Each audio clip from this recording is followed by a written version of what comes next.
Evening, everyone. This is the Select Board Water Commissioner meeting for Monday, September 23rd of 2024. Over the agenda for this evening under old business, we've got some discussion on the swamp and water line. We got a personnel policy update. Under new business, we got judicial bureau registration for our animal control officer. We got a Cargill bulk de-ice and salt quote. We got a water bill appeal from Richard and Phyllis Archambault. Got a payroll warrant to sign, accounts payable warrant to sign, fleet permit, town administrator's report. Need to approve the minutes of the August 12th meeting. We need to have some discussion on the emergency shelter, generator down here at school. Seth's here to get the highway report.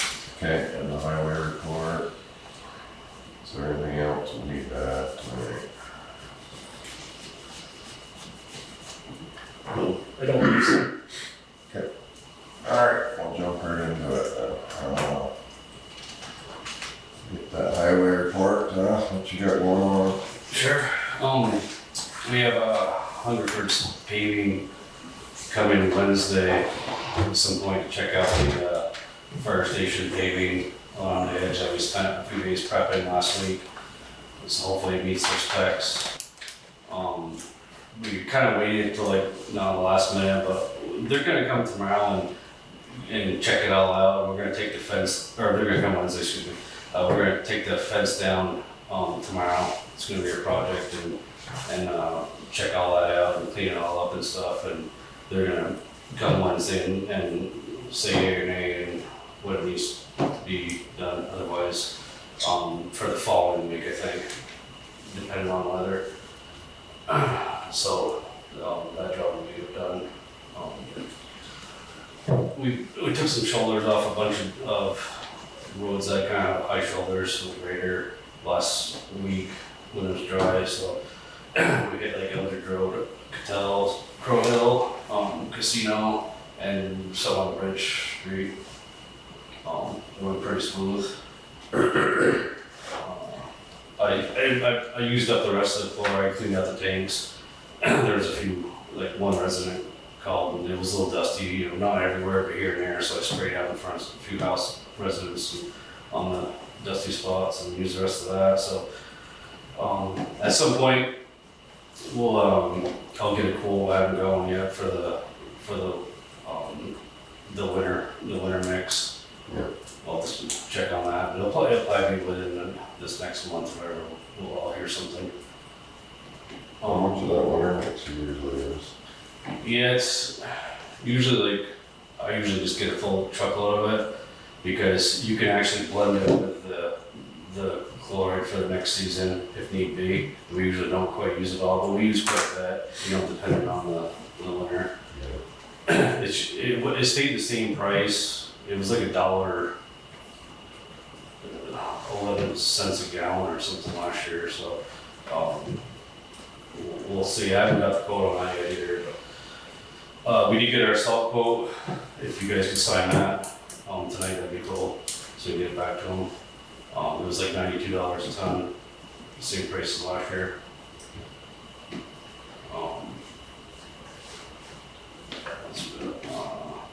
We got the guardrails quote. I haven't quite got the quote back yet, but we're in the schedule for doing guardrails in front of West Rock, like 120 feet on both sides of the road there, and then like 112 feet on Sheldon Heights across from the previous ones we put in to match those up. They said it was scheduled for like the end of October-ish, where usually the towns are a lot less than the list, which is alright. We'll do the flagging for that part. It usually lasts like a day and a half, 2 days or so. Hunter's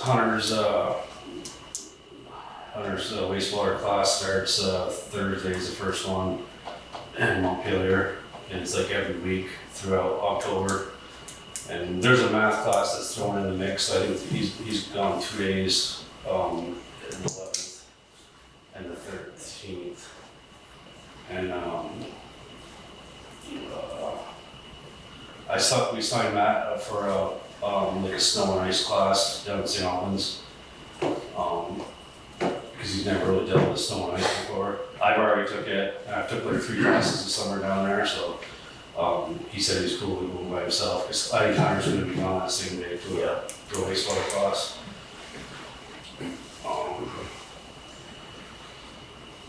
We're still on a few loads of stone for the stockpile for next year. Usually when Hunter's gone to the sewer player in the morning, it gives Matt and I a chance to do something without him, and then we regroup and go out for the day. What's just to interrupt there, what's the salt shed? Yeah, Is that just like it used to be? yeah, it's in rough shape. Yeah. Should we plan to? Yeah. It's a little, maybe late in the season to go ahead and do that. Yeah, but we're crossing our fingers that it's gonna get through for another year. Okay. And Matt and I have been throwing around, there's some emails that from other towns that have been actually going around the last few months about salt sheds and stuff. Yeah. A lot of towns use the waste blocks, where they put like a, plastic, building over them, or rafters and knee wall rafters. Mhm. And the problem is you have to seal those, the environmental conservation wants you to have that all sealed around the outside, so. Or we can just, I just thought, the salt shed that someone built over there yeah, not too long ago, I mean quite a while ago, yeah, worked this long. If we just improved upon that idea, it might, well, right, or you could pour a wall around and then build off of that. yeah, that's what I was thinking as well. I was trying to get a quote out of Harrison's earlier this summer just to see what it would kind of cost for the same size, the same length. We should plan on, the town should plan on that for next year. Yeah, some money in the budget for that. Yeah. I'm not sure if there's any grants out I there. don't think it's not complicated carpentry No. on top. No, If you had the foundation for it, yeah, it would kind of go up. yeah. I'm all about throwing 2 belts on that in the summer when there's not much else going on, and whipping some rafters up there. Yeah, when, that one's peaked. Yeah. Both ways, but To a it certain extent. could go one way, even if, Okay, it's still holding up. Yeah, it is. It's, there's a few leaks in it, but I'm not sure I want to get up there and on the roof and, Yeah, I get it. Yeah. Cause that come on a tractor trailer truck, south of it. That come on a tractor trailer truck, the salt. They come in tandems. the tandems mostly for us. They do both, but it's mostly all tandems. Okay. And they've attempted to, they can get it in there, but they can't just obviously dump up all the way, so it kind of spills out around the edges. So I was thinking about going it's 12 feet wide right now, maybe going 14. I just love the proposal I'm making, I just wanna make sure I make it tall enough. So Okay, yeah. If we did it, we know what we got now and we improve upon what's there. It holds enough salt or. Yeah, it holds 5 loads full. And usually that's what I get, it's empty right now, and I usually get 5 loads in November. So And then you want to just keep ordering, we order a few loads here and there, so you're gonna get down there, because obviously it's easier digging out the front of it than it is the driveway in there. it would be, if it had some wing walls in a better place to dump would be Exactly. ideal. Angled maybe a little bit as well. That way there, do you push it in as they dump it or no? Well, we usually, if it's dry out, I usually have them dump it out on the concrete out front, the pavement, And and you shovel it we bucket it in. in? Okay. That's actually the best way to go. Mm-hmm. And when it comes in a trailer, is it a walking trailer or? just- No, double, tanner dump trucks, it's 20 tons, every load's different, but they're 20-ton loads. Yep. Well, wait, I'm surprised. Yeah. And I've, of course I have a garage I go by now from here in New Hampshire or whatever.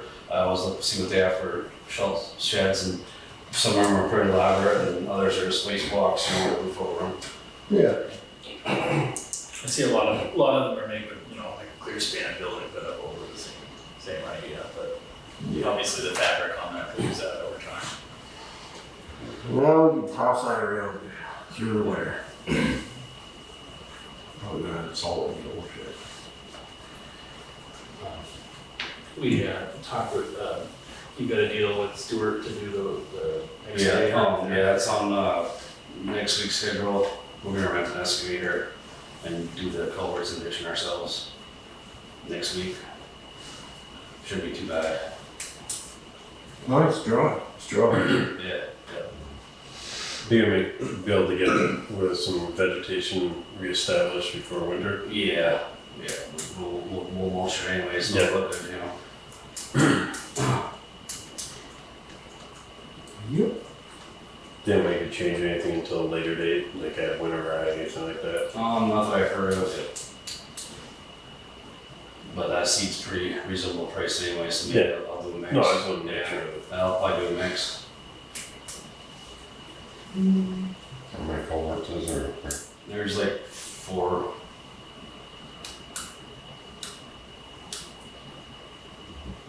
And Jim, when we changed one, it was kind of an emergency culvert we changed 2 years ago. It was like pounding up on the upper side of the, just before the Eldred Road.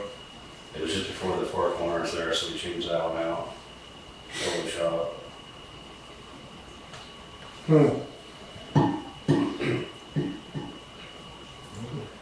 We talked to BTC one day, we met up there, Pro Hill. They want to put a bunch of poles down the side of the road and zigzag back and forth. 5 or 6 times. I told them the less the better, obviously. So they're gonna try to change 2 of them to the same side of the road anyway. As I know that's gonna be a dirt road for quite a while now. We like to spread gravel. Not rip the wires now. Right.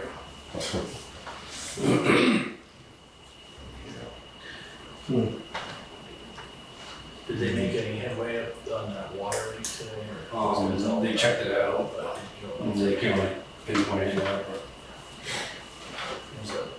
We apparently have a water leak, on the end of East Sheldon Road somewhere there. We're trying to figure out where that is.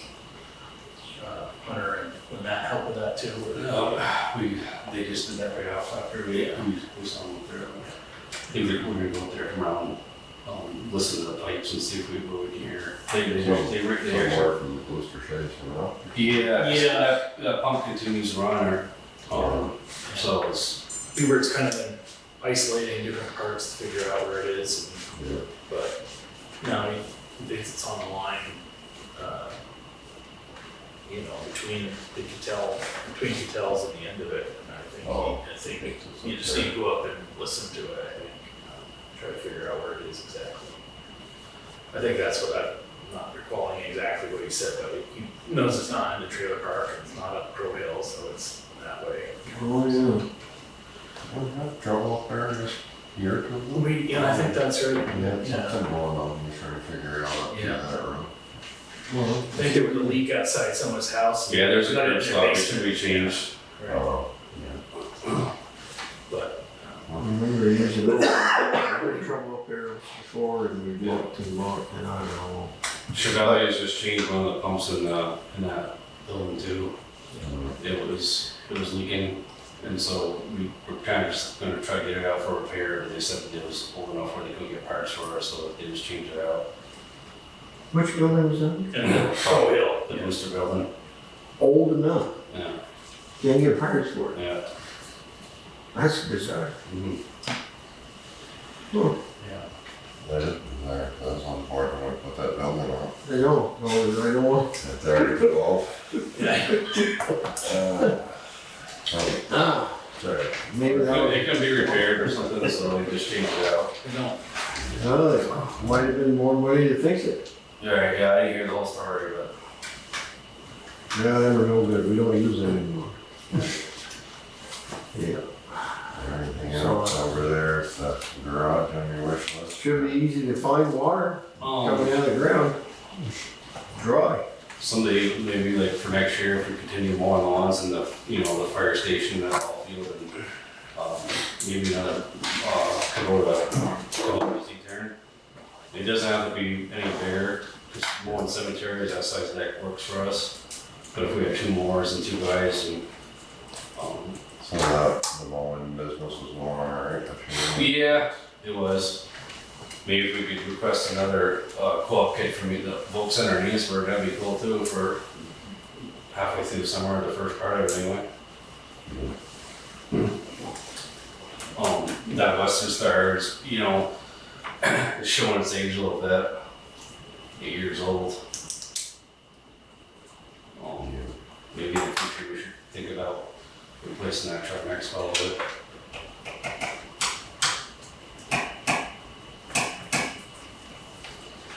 Yeah, cause that was due to be replaced at the same time as one time. But Yeah. we probably should talk about that.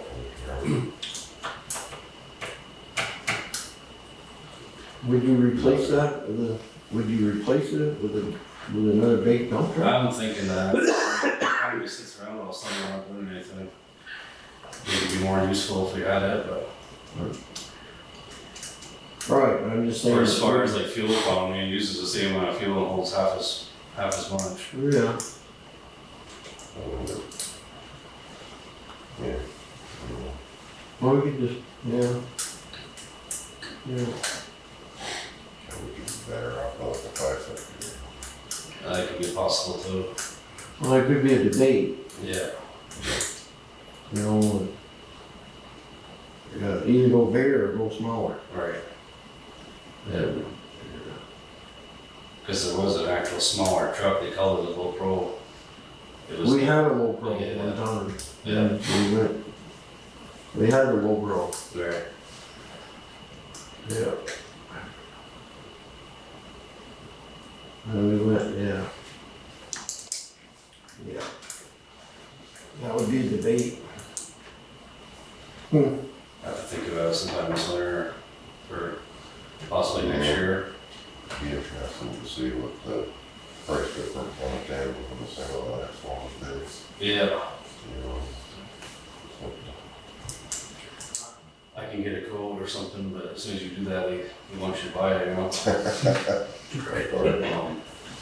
I heard some towns are going to Freightliners because they're a little bit on the better buy side.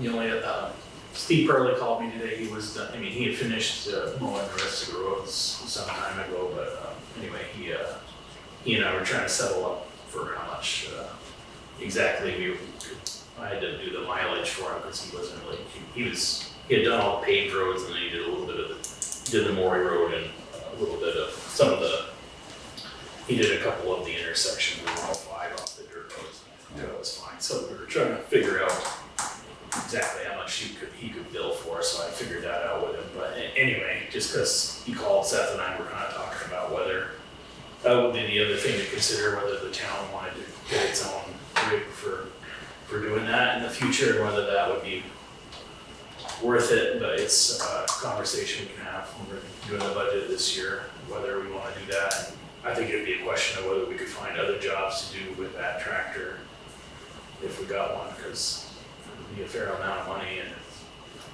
you know, Steve's pretty reasonably priced, I think, if we get, Yeah, you know. that's the tough thing. Yeah. If you can find somebody to come in and do it, Yeah. you're only paying them when they're doing it. Right. Where if you got that equipment, you're paying for that equipment.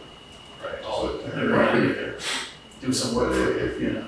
I guess if you could do other things, you know, you buy one with the arm there and then the regular mower, that you could do both with it. And, you know, whatever, put a sweeper on the front of that or something, I don't know. But, yeah, that's be a good discussion for that, too. Did you get a chance to talk about inventory and just making sure that if there's anything? The tool inventory? Yeah, well, if there's anything that's broken that needs to be replaced before winter, that you have to get orders in, to make sure, like, you know, heard like there was a jack that had been down for a while. Yeah. If there's things that you need, Okay. No, we haven't connected on that. So we talked, when I found the tool inventory earlier this year, and I've been over there a couple times, and we talk about different things, but I haven't been over there exactly going, you know, in fine detail about it, but we should do that soon, yes, so. Just for stuff that needs to be, especially if stuff that needs to be replaced or that, you know, Mm-hmm. something that's been out of commission for a while, you're like, oh yeah, we got it. Yeah, there's some old stuff over there. Yeah. Confused. And I don't know if anybody talked to you, do you have like a list of like short-term, long-term projects that you guys are looking forward to coming up? Not so much this winter, you know what I mean, but we can like put one together for like next year.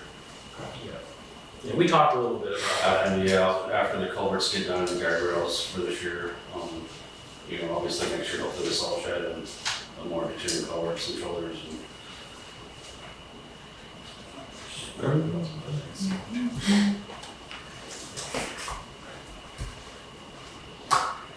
Trees will fall down. Yep. I said trees will fall down and the roads. All kinds of stuff will happen. Well, we can't sit waiting for a tree to fall, which has something to do while we're waiting for the tree to fall. Oh, yeah, I know, but there'll be no end. So then when the tree falls down, oh, we'll stop what we're doing and we'll take our attention. Sure. But there's always something. Mm-hmm. Water pipes break leaking. Yeah. Alright, Very good. anything else for us? Nothing I can think of. I mean, we'll just continue our, you know, continue with what we're doing. Until like, you know, toward the end of October, I'd like to, have all the oil changes done and everything greased up and, plow frames on and whatnot. Type tires changed around. Oh, did we wanna switch to the winter hours, what, the week before Columbus Day? Or right, on the week of Columbus, yes. Okay. Alright. Sounds good, thank you, Sal. Yeah. Thanks, so.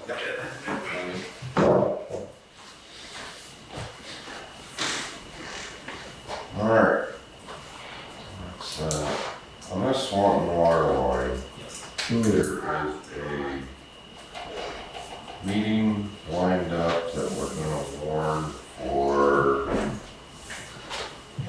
It's October 1st, so October 1st at it's here, yeah. here, Yeah. but at what time? Yeah. 12:30. 12:30, okay, sorry. So, we're gonna warn a meeting because I wanna have it here, but I know I'd like to be present. Rick, you're gonna try to be here, correct? Greg's gonna try to be here. I don't know if either of you guys can make that time. or not. October 1st at what time? 12:30. 12:30? I think it's a Tuesday. You did. Tuesday? I think it's a Tuesday. So, Well, we're it's kind of, gonna warn it regardless because there's gonna be more two of us here. Yep. And we should have record of what was said and, but, there'll be representative from town Swan. Or Village. Village Yeah. of Swan. One of their board members, one of the trustees and the village manager will be here. Okay. Yeah. And then Rouse. Rouse, will be representative, Ron Paradis, will be, Ron Macy will be representative, and, Mount Department Ag, Nancy Tebbets. Who else was it? Anybody else? I don't And there know. might be. I don't know if anybody's coming from, whatever. I talked with Bill Sheets about it, he said he's only bringing one trustee with him, so it's not gonna be warned for their purposes, but I Okay. told him that we might be doing that. He said that's fine.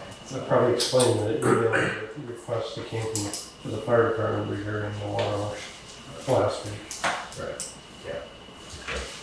Alright, Right, yeah, I guess Rick will be here representing the fire department to a certain Right, extent. yeah. but we should warn it anyway, just so we have record. Discuss further what we're doing. So that's the Swanton water line business. Got a quote here from Cargill on winter salt. It's Same as last year. same as last year, I think. I make a motion to accept their salt proposal. I will second. Alright, all those in favor? Aye. Opposed? I need to sign this. Okay. Probably, yeah, I'm not sure where. Should have put a sign on there for me.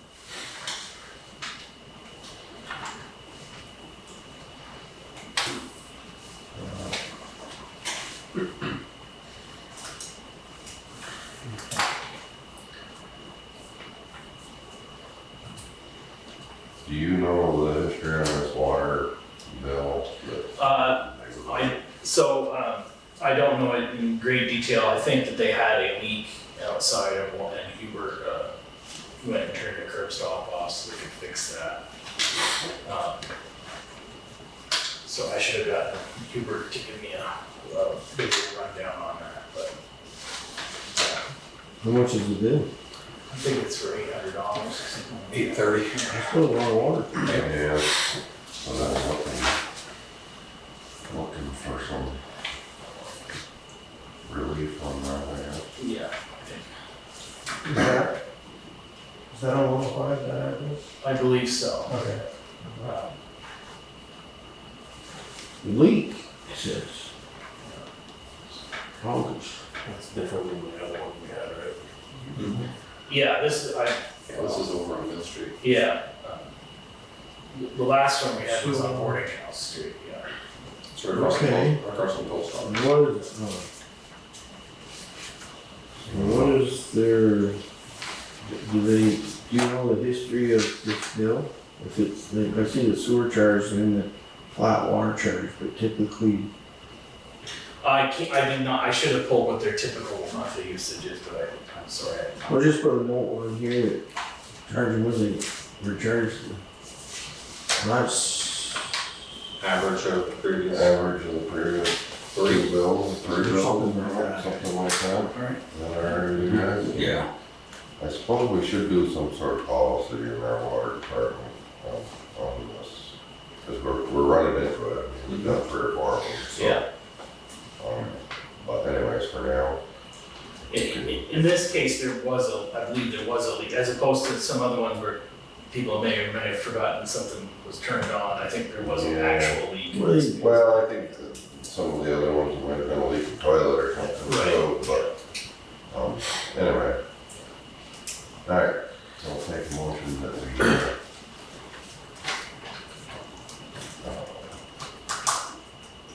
debate the water. yeah.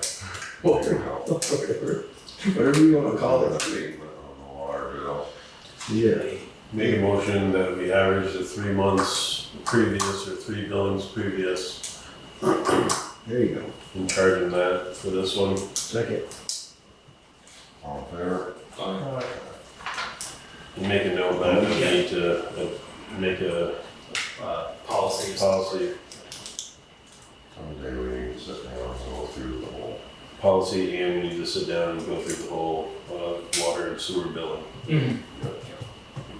Or at least that part of it. Well, I think we need to look at hookup fees Oh, and yeah. all that stuff. You know, Get that's, up to date with everything. you've done that before. Yep. Yeah. Alright.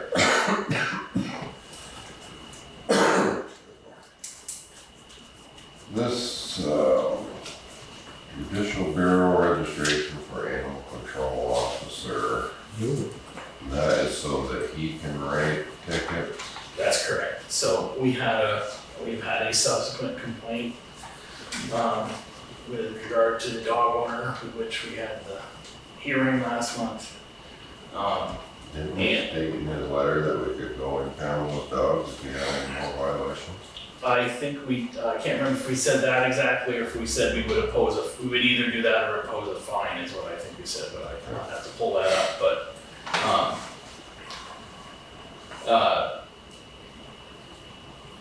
it's just a moment, I have to open that document, but anyway, in either case, in order to impose any fine, we'd have to register Cody with the Judicial Bureau to have that entered in judicial court, and you'd also have to approve, so I asked the Judicial Bureau how we do that. It sounds like we have to write 2 documents, so I drafted something, it's a little probably more formal than it needs to be, but I thought it'd be easier that way. So basically we have to request that the town be issued a number under which we can issue citations, and then separately we need to approve officers to issue tickets, and also someone needs to keep the records of those tickets, so that would probably be the town clerk, and keep track of the fines, which would be the treasurer. And then because it's essentially a traffic court violation, it's not, it's a more informal process, so you don't need to have lawyers go and adjudicate it, but someone could represent the town when that fine is being addressed in court.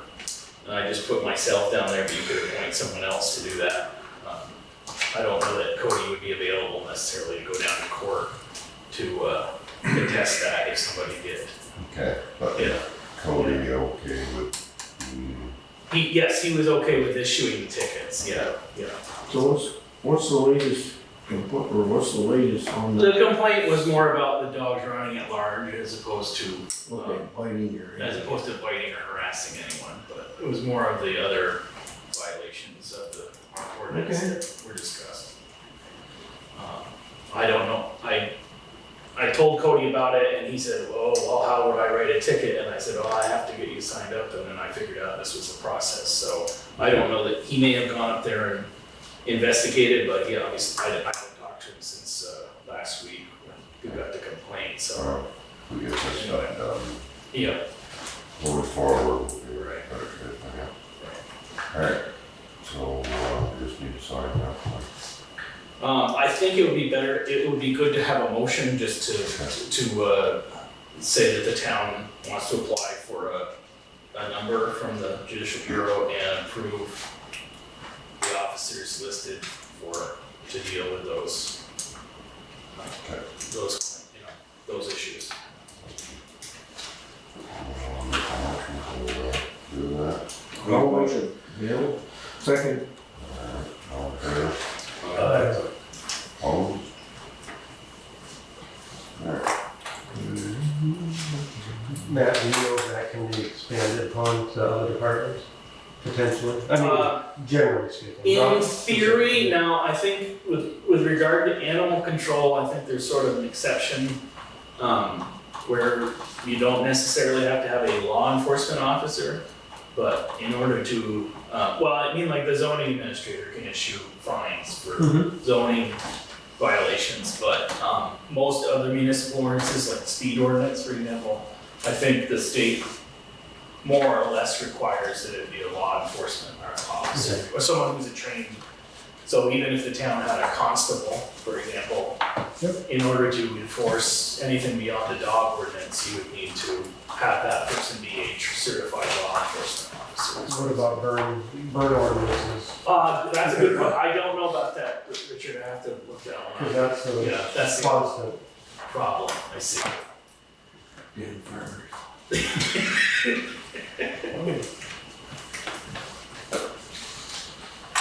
alright, I'll read the minutes from the previous meeting. Select Board Water Commissioner meeting, September 9th, 2024. In attendance from the Select Board, Stephen Dodd, Nick Norris, Richard Piazza, Rick Stebbins. Others here were Hannah Carrot from the road crew, Thomas Oliver, state representative, and Jerry Basie from Northwest Access TV, and Derek Woolridge. At 7:41, I called the meeting to order, read the agenda. Added to the agenda were a review of decision received from Secretary of Status. Thomas Oliver discussed regional police committee, and Derek Woolridge discussed street lighting. At 7:43, Nick made a motion, seconded by Rick, enter into executive session to discuss the 90-day employment review with Hunter Carrot. 8:51, Nick made a motion, Rick seconded, to exit executive session. The board interviewed Hunter as part of his employment review and discussed the regional police advisory committee with committee member Thomas Oliver. 8:51, Derek Woolridge had seen in the minutes that the select board was considering a request to install streetlights on Sheldon Heights. He's opposed to lights in the neighborhood and noted that street lighting is not included in the Act 250 permit for a subdivision. The board clarified that the request is for light at the Sheldon Heights intersection with Vermont 105. 8:56, the board signed payroll and accounts payable warrants, and I read the minutes from August 26th meeting. 9:02, Rick made a motion, seconded by Steve, to approve the minutes as read. The motion carried. 9:03, the board took up a notice of the decision received from the Secretary of Agricultural Food Markets imposing a fine for improper use of pesticides by the Highway Department. Matt noted that the town has the right to file an appeal within 15 days.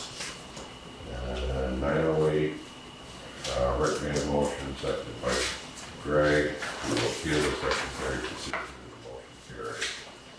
9:09, Matt gave the town administrator's report. He and the road foreman attended training on pavement management and are working on an inventory to include pavement condition assessment and maintenance history, which the town can use in maintenance planning. Roadside mowing has resumed after the contractor had an equipment problem. Paving at the fire department and personnel is scheduled for the last week of September. There have been a couple of requests from landowners for the town to remove dead trees in the highway right away. He and the supervisory union were discussing the maintenance of the school generator. The town has not been doing this for several years.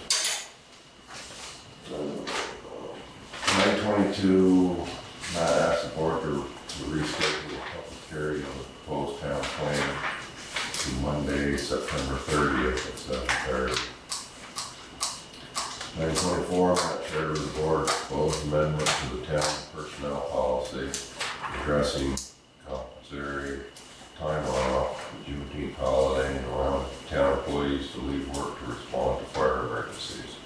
On the advice of the Vermont League of Cities and Towns, no changes were made regarding the conflict trade bill, even though the state has passed a municipal code of ethics which supersedes existing municipal policies. Under the new law, which goes into effect January 1st, 2025, towns are to adopt procedures for investigating and enforcing the municipal code of ethics. And that is waiting for guidance from the LCT or the State Ethics Commission before drafting policy on those procedures. 9:26, the board discussed ownership of the school property. Matt said there had not been further discussion with the school district, but he can contact them. 9:39, on a motion made by Rick, seconded by Nick. Next meeting, Monday, September 23rd at 7:30. And I'll take a motion to accept these minutes as read. I make a motion. Second, Second. all in favor? Opposed?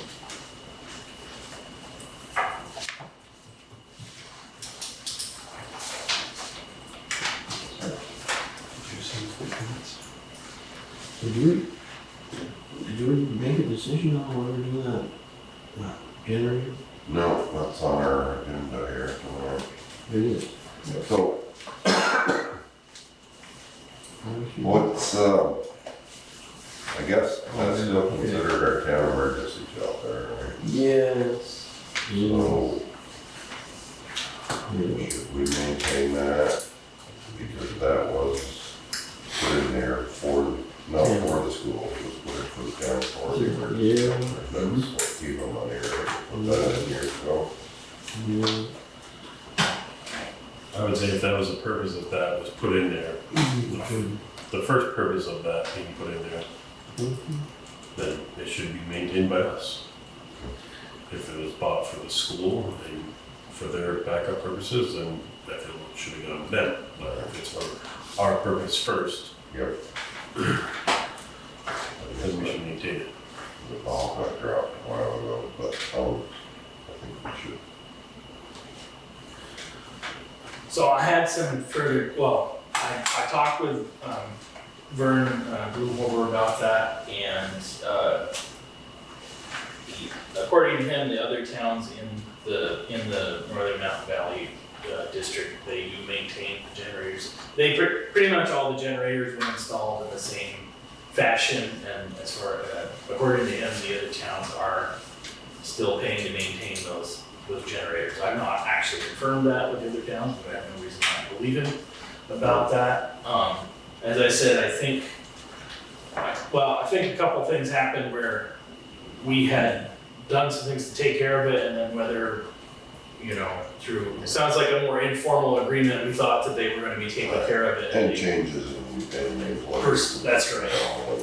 Carol just kind of got dropped. Yeah, and the other thing Hubert was telling me is that it used to be that, you had to manually switch over from, like, when the power went out, you had to go turn off the power on one side and then turn the generator on.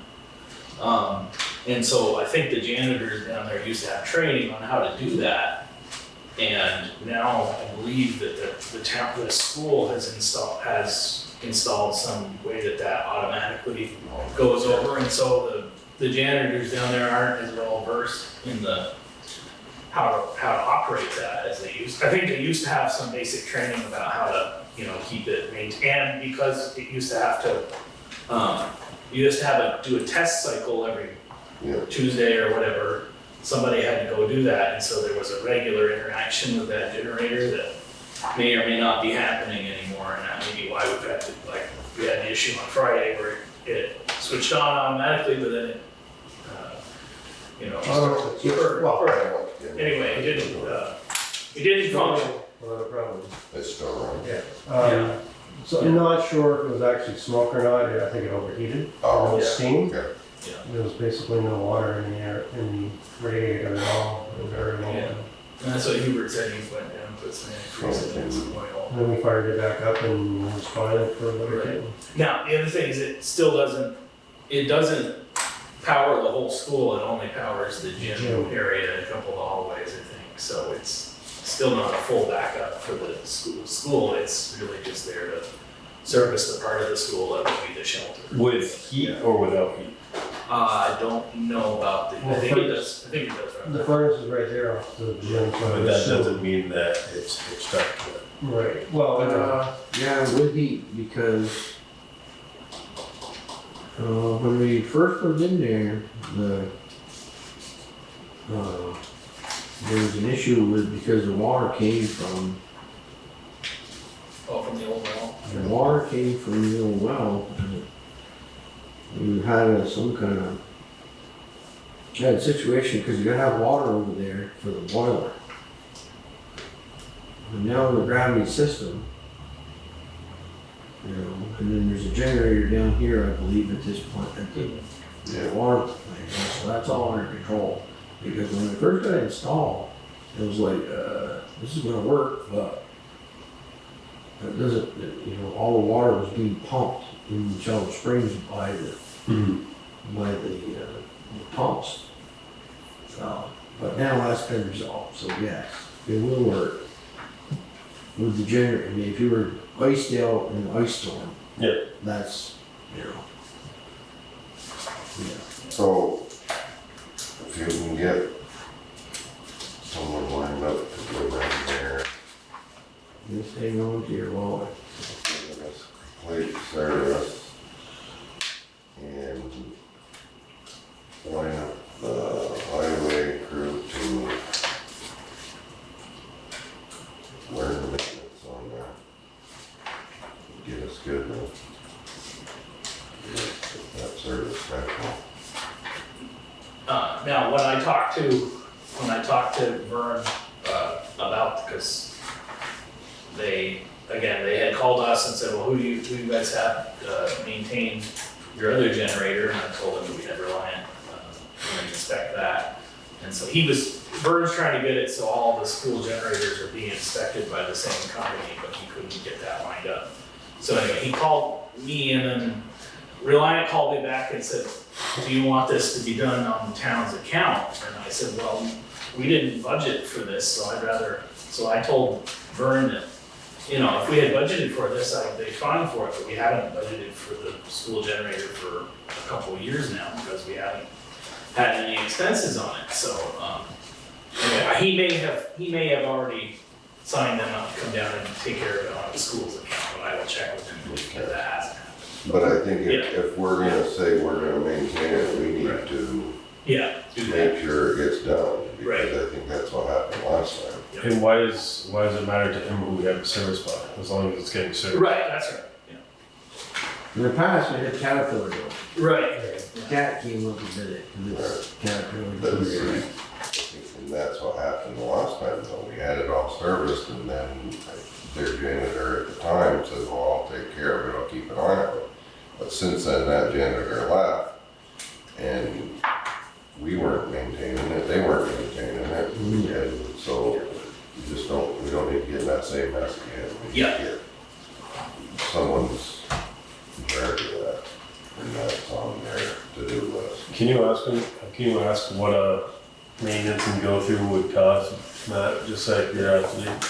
Okay. Just so we have an idea. So according to Mr. Comstock there, he said that they have an annunciator panel that way usually starts up and it tells them when the last time it's done a test and whatever. It hasn't happened for quite some time. I don't know why that hasn't been reported back to us or whoever. That hasn't been working for a long time, I guess. But yeah, I think we're not, what's that? just thinking how old it is. I think it's ice storm dates. FEMA came through after the ice storm, and put those all over the place. I know that the last time it's on town's expenses is 2015. And we had budgeted for it in a few years after that, but there were no expenses for it, so. And maybe the highway guys went down and did something, but then whether we spent any money on it, I don't know. Right. Just might have got included in the Some other one. general. So I don't know if it's automatic switchover for power though, when it happens. I think someone needs to just go through and. That's what Hubert told me today, but I don't, I obviously. I would verify that with Vern. Right, yeah. How is, when this is asked to kick on or has to kick on, what is the process? Because say school's not in session and we have an emergency that we need to open it up, and either the fire department or the town highway crew has to make sure that it's operational for the Right. brownout or the, ice out, that whatever the case may be, that we can actually turn it on, we know what needs to happen. It starts up, and then there's. Yeah, well, it starts up, but we know what There's a switches. transfer, there's gonna be a transfer switch there, and that's usually just a lever. Yeah. Whether it does it automatically or manually. Yeah. Or if you can do it both, I can't remember. But we'll have to know where that is and what they have to do. But for it to test, I don't know, I can't remember if it has to put load on the, starts up, that's one thing, and then the next thing is to turn the generator. Yep. And then put load on it. Yep. Sounds like really. Okay. You got a report? Paul? Yeah. Just a moment here. All right, we ended up talking about, so on the agency of ag fine, I did file an appeal for that. They are offering a pre-hearing of some sort with that, but he'd like to know, so basically he's scheduling, that can be scheduled anytime in the next 2 weeks, but we wanted to know who would join that, so I think some of you, I meant to ask Seth, I should have remembered this while Seth was here, but I assume Seth might be involved with that, but I didn't know if some members of the board might wanna attend that hearing or pre-hearing or whatever it's going to be. So I, Adhere to town? it would probably be, I'm assuming it would be a virtual meeting of some sort or a phone call, as opposed to in person somewhere, but, Maybe we could meet with a secretary, have another meeting with him. Probably not. so that's one, question I have for you, and I guess I could have put that on the agenda, but, if there are any, that as, I would offer the town the ability to have a pre-hearing on this matter, and just says I'm scheduling about 2 weeks out, have any dates that would work for you, and respond to the email who would be attended. So I think the pre-hearing again would be could be done on the phone or virtually instead of in person. So I just would need to know if anybody is interested in attending that or not. Well, I think someone from the board should be. I would- A couple of us ought to be. Depending on when it is. Yeah, so is there, I assume this would be during the day probably. Here at the office, Zoom or something? Yeah, we could do that, yeah. That would, I think that's what we would either, yeah, it would either be a Zoom meeting or a phone call probably, or conference call. Alright. So, and that would be Seth, the Department of Ag, and yeah. Someone from a the couple of select board. correct. Yeah. So I'm assuming is there any particular days of the week or anything I should avoid or anything like that, but just schedule it ahead and I'll let you guys know. Okay. Alright. And some will draw straws. Trust. Make it after corn season. Yes. Just draw straws. Okay, so as I mentioned, appears to be a water leak on the Sheldon Road that Hubert was investigating last week and again today. Again, I think they're gonna get the listening device out and do some more looking at that tomorrow. As Seth mentioned, so there are 3 pumps at that booster station on Crow Hill, and one of them had to be replaced because as Seth mentioned, I don't know if it was an issue where parts were becoming scarce for it, and so it was deemed that it would be better to just replace it. I believe that cost was around $3,000. But the other thing is Hubert noticed that one of the other pumps would not stop running. It had been running for a long time, and that's how we determined that there was a leak there. So anyway, that investigation will continue. As Seth mentioned, the pavers are coming this Wednesday to kind of do a survey of what needs to be, whether things are ready to go, and then they would be coming back next week to do the actual paving. Unfortunately, the fellow who we had retained to do the fence was not available when I called him about that. I was trying to get it so the fence was taken down, close to when the work was being done, but he had surgery scheduled, so he declined to come and do that. But I think we can, assuming we meet with Hungerford on Wednesday, we can determine exactly how much of the fence needs to be taken down, and Seth was wondering if we can do it on the short side of the court as opposed to the big tall side of the court. It would be a minimal amount of removing posts and stuff like that. As he mentioned, they did the saw cut down at the fire department. I thought that looked pretty good, and the base looks like it's been built out pretty well. So assuming that the pavers are happy with that, I think it's gonna go well. Meet your approval.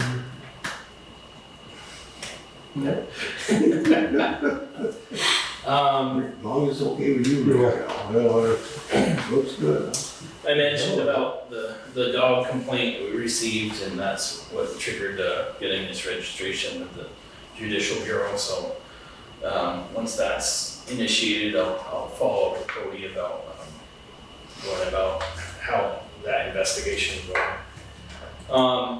I attended a budgeting webinar last week on just getting ready for next year's municipal budget. It was mostly a legal review of what, how towns are supposed to go about that process. I have a few questions for them I'm gonna follow up with about, I think they have some Vermont League of Cities and Towns sort of had their recommendations for how towns should go about things, and one issue is that I think their preferred method would be if the town adopted a specific fund that the voters approved for a rainy day fund, and then at the end of the year, if you had a municipal surplus, you would put that into the rainy day fund, as opposed to what we do now, where we kind of roll it over to the next year's budget, which I think a lot of towns do, and I don't think is wrong, it's just not what they prefer to do. But anyway, I had some other questions that I'm gonna follow up with them about how we are doing things, whether they have any recommendations for us. But, there was a zoning hearing last week, I didn't go to, it was just a boundary line adjustment, but I'm pretty sure it went out without any issues. I contacted V-Trans about a number of different things. One, which I shared with some of you on email, is the plan for the bridge here on Bridge Street.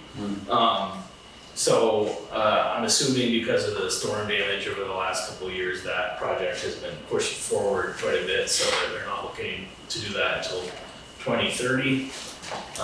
It would probably be a full replacement of the bridge, and they said that they would be getting in touch with us probably in the spring about a scoping look at that, what the project would be for that. So in the spring, I assume they'll be getting in touch with us and coming forward with what they're thinking about that.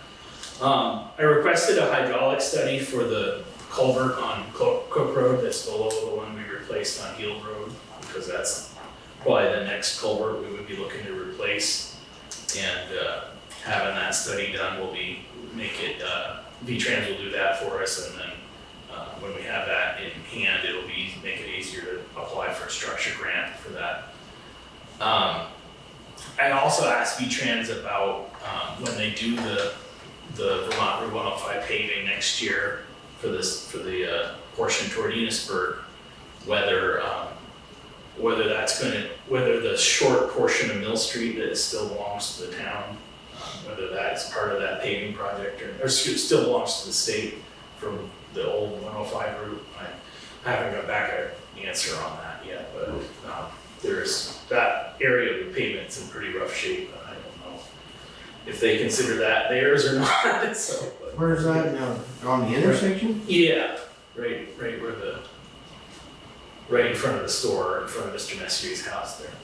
Yeah. There's a short section there between the stop signs that I believe is still part of the state's right of way, or maybe part of the state's right of way. I don't know. Good, yeah, but you good idea, yeah, that's right. See if they would pave that. Well, clarified, yeah, it would be part of that project, yeah. Right, yeah, so I've asked about that, again, haven't heard back from them about that particular thing yet, but.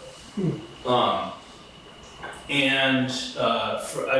asked them more directly about I had kind of heard indirectly from someone at V-Trans, but I asked them directly about the possibility of putting streetlights on Sheldon Heights, and they said that we probably should apply for a permit for that. There wouldn't be a fee for it, but there would be a permitted process for doing an installation like that, so. Anyway, that was taken care of someone else, but anyway. For a light at the. Yeah, because it would be the intersection with the state highway. Right. Again, as Whether we do that or not, we don't know. right. Okay. As Seth mentioned, there's been some discussion on the Vermont Local Roads has a listserv where different towns ask questions and get answers. And there was quite a bit of discussion about salt sheds, how to build them in different towns that have built them recently and what they did. I think, as I said, you can build it with waste blocks or things like, a waste block foundation, but the Department of Environmental Conservation wants it so that would be sealed, so you have to do an exterior sealing of some sort to keep the salt from running out of it. Yeah. Exactly. It'd probably be better to just pour the foundation, or I think maybe bunker forms would work as well. But anyway, and of course, a lot of towns are putting in buildings that are way beyond what we need in terms, where they're putting up a sand shed and it's a multi-million-dollar project. I hope we can avoid that, but in general, whatever we do, I just want to make sure that we are, especially because that shed is, near a stream, we should just make sure that we're in good graces of the environmental conservation folks in terms of, you know, managing any runoff or anything like that, so. But, again, I think, we can get one more year out of that building and then see what we can. I don't think they had a grant program last year that was specifically about salt sheds. I don't think they're offering that. There are other grant programs we could look at that aren't specific to salt sheds, but are kind of municipal buildings. There are loan programs, things like that, that we could look at for financing that. But on the sewer on the Mill Street sewer repair, I reached out to East Engineering, who did the Hill Road culvert for us, see if they might be interested in helping us with that, but they were too busy to do that, so discussed that with Hubert, and he thought it would probably be best to just keep going with Otter Creek and see if we could get that put out for bid this winter, with the engineering plans that we have in hand already. And nothing more on Cameron? No. I requested that Minash come and do another half day of cammering to finish Boarding House Street, and then also below from the rail trail down past the fire station, because the old section of clay, even the problem is between the post office and the rail trail, but from the rail trail down past the fire station is still the old clay pipe. So if we were gonna replace the clay pipe. Manhole by the Mill Street there. Right where Shawville Road, yeah. So if we were gonna dig up the street, we'd probably wanna replace the entire section of clay pipe, even though, but we also haven't had the section below cambered yet, so I don't think we didn't have it cambered this last time, so. Anyway, I had called them and they had referred it to the person who was gonna do the work, and they were supposed to call me to schedule that. I haven't heard back from them, so I will be calling them back to get that done. I'd like to have it done before it gets too cold here. Again, on the school generator, I think I told you everything I know about that. I did have some contact with Morgan Daybell, the business manager down there with the supervisory union, about the school parcel. Generally, I shared with him we have in the vault we found there is a subdivision plan from when they put the ball fields in that proposed a division of the land, so that this land around the school would be given to the school district. The ball fields would be retained by the town recreational commission, and then a small portion out by 105 was to be retained by the town of Sheldon.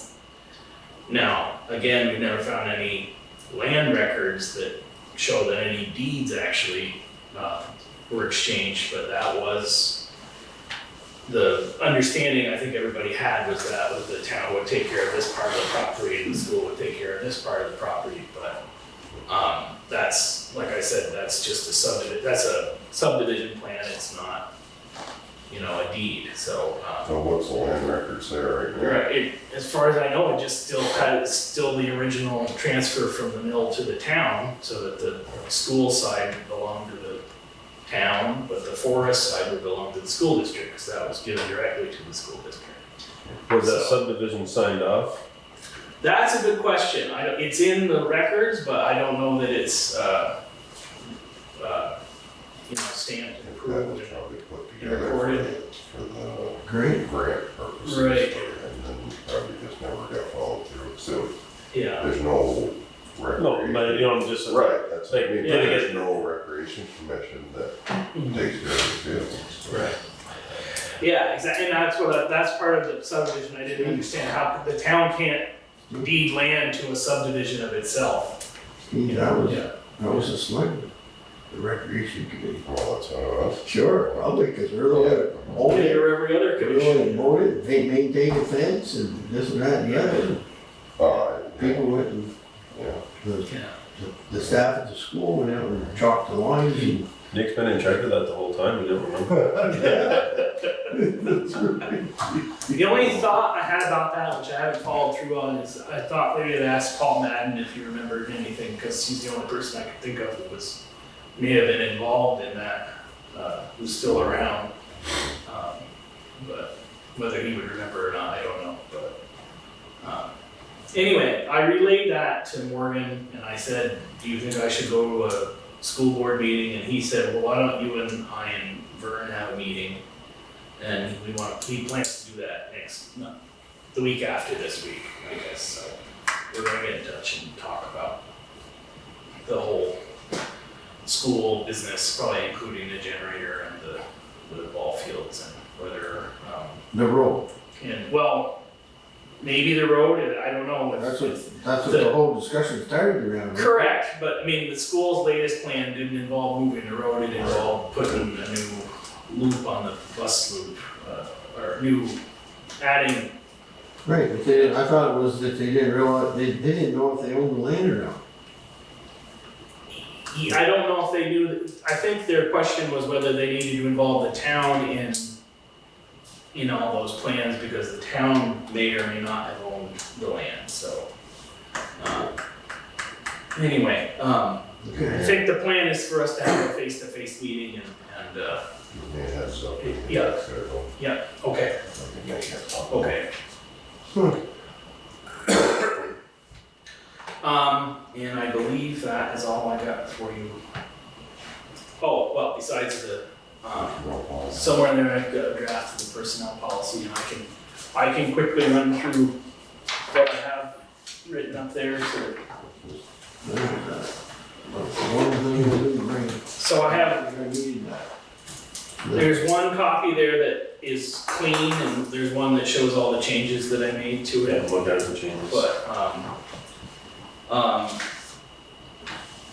so just going through quickly, I did a few things just to clean up and make the language a little bit more consistent in terms of when half the document, every time it said a number, it would write it in writing and then write the number in parentheses, so I made it so it was consistent all the way through the document. There was so some of it's just linguistic changes like that.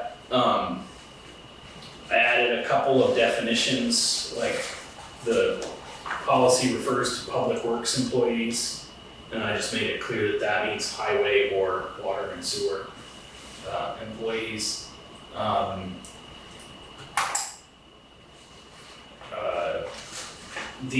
So on the hours of service for the highway department, I made it clear that that's specific to the highway department, and just cleaned it up a little bit so that it says that there's 2 seasonal work schedules, summer and winter, or winter and summer.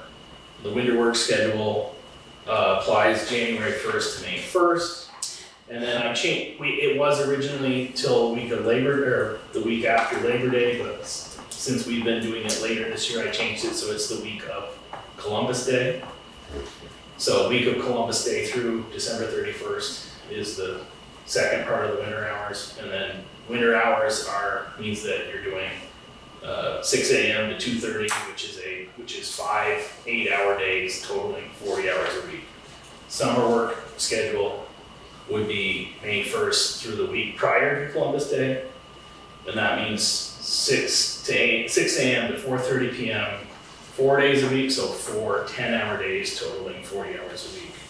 And the only exceptions for that are the holiday weeks of Memorial Day, adding Juneteenth, Independence Day, and Labor Day, for which the schedule is 4 8-hour days and 1 8-hour paid holiday. Everything else stays the same there.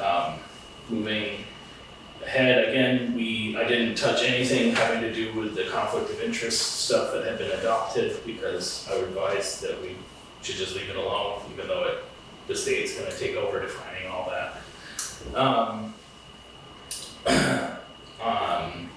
The next major change was on, adding Juneteenth as a holiday, which was approved earlier this year.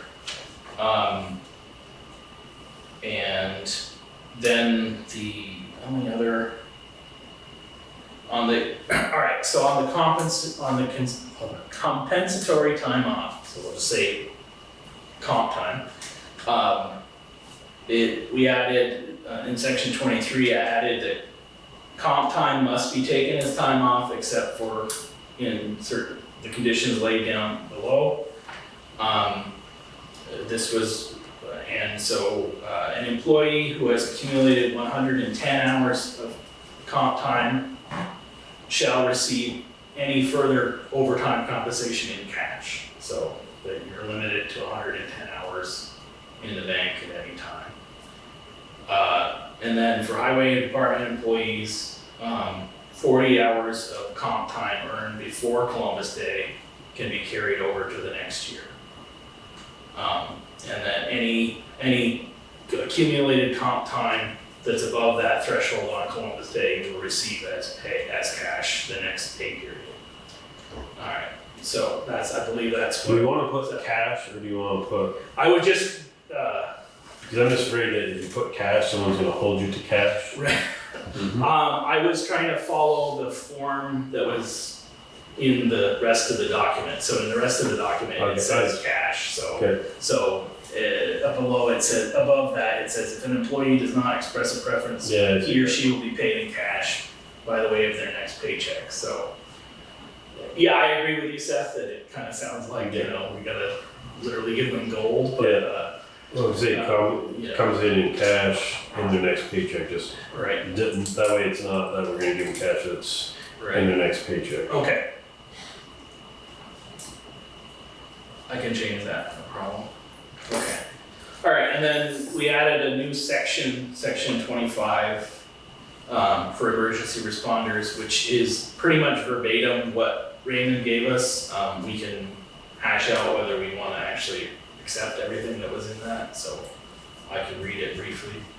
Having fire and rescue personnel immediately available to protect our residents, neighbors, and guests is of great value. Therefore, those town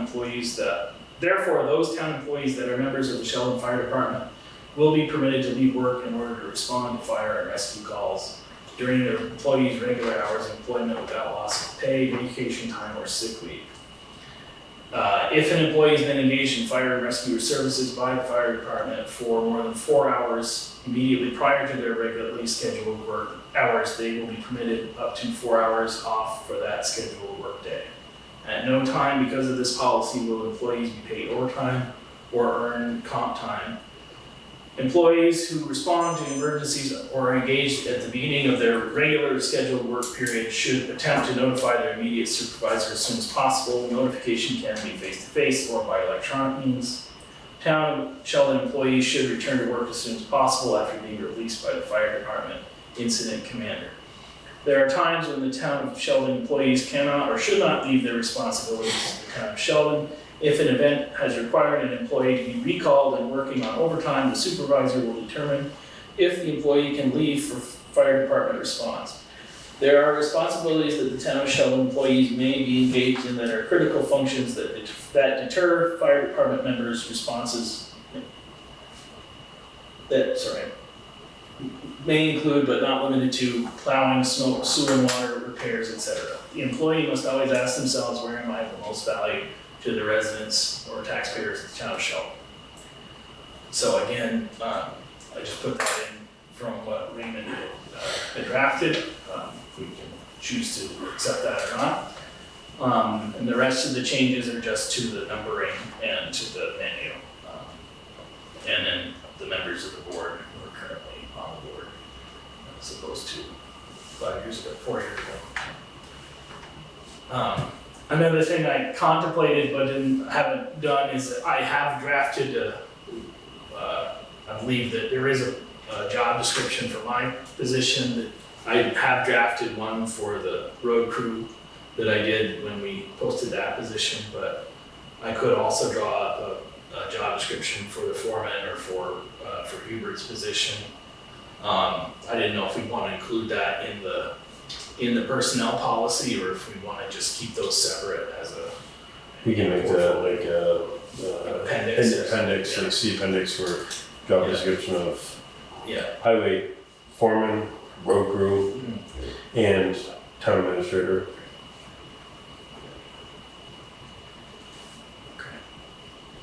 So, anyway, that's what I have drafted. I can make those changes and bring them back to the next meeting, or any comments you guys have on those funds. I think with the employees we have right now, it's fine to have this, I wanna say looser, like their best judgment, but I think we may not always have the same, I would like to hope we do, but You mean on the fire on response? the fire response, I think it needs to be a little more cut and dry, like if we're plowing snow comes first, in my opinion, and I'm not taking, like, I understand, like, but if it's a car accident, one thing, but is it a structural fire, it's a different, you know what I mean, like, there's gonna be that, like, There should be some common sense. common sense, but I also think that, like, it should spell out, these are your top priorities, and if Yep. we're not doing it, but again, that's my opinion. Well, I think the last paragraph or sentences have priority is, you know, Mm. plowing / water sewer issues per se. Sorry, I didn't read that very well. Yeah, I don't know what the question, as far as in the policy, where it's kind of like, we should ask yourself, I think it should just be like, at the discretion of the foreman.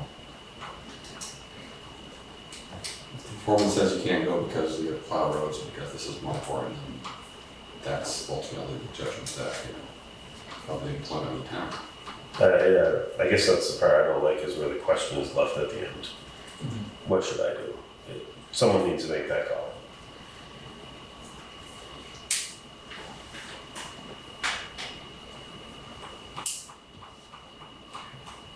Yeah, can you reword that? Yeah, I can do that, yep.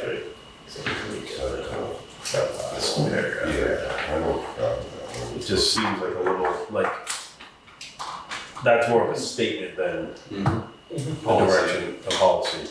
Yeah. Everything else there is good, just that last, like, 3 sentences maybe could be factored out a little bit. Well,